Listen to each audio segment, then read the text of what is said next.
मीरपुर खास से news live के ब्यूरो चीफ नुमान हसन लगारी की रिपोर्ट शामिल करते हैं। मीरपुर खास में उमरकोट रोड पर सयाल कॉलोनी के करीब वापडा और इंतजामिया के खिलाफ एहतजाजी मुजाहिरा। मुजाहिरीन ने टायरों को आग लगाकर सड़क ब्लॉक कर दी। मुजाहिरीन की इंतजामिया से सड़कों की और वापडा से बिजली के पोल और तारों की मुरम्मत का मुतालबा।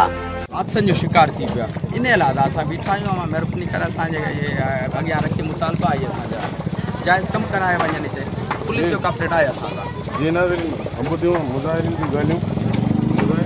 इशारो करे चवनि ॿियनि रोडनि ते मटनि असांजे रोड तां न मटनि जो असां में हाणे लाश खणण जी गुंजाइश कोन्हे। असां हाणे जनाज़ा कोन था खणी सघूं हिते।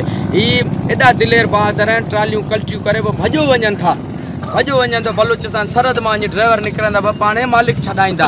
कोर्ट में हादसो इतफ़ाक़ आहे अदा दुश्मनी त आई कोन्हे। पोइ असांखे इहे ॻाल्हियूं इहे फ़ैसिलनि में माहौल ॿुधणो पए थो हिते। वापडा जी जेका लाइनिंग लॻल आहे कॾहिं खां लॻल आहे? 1960 खां लॻल आहे कप ते लॻल आहे जॾहिं त रोड जो 55 इख़्तियारियूं ॿुधाइनि पियूं त हीअ जॻह असां हर 5 साल लाइन जेका आहे जेका उहा चेंज थिए थी।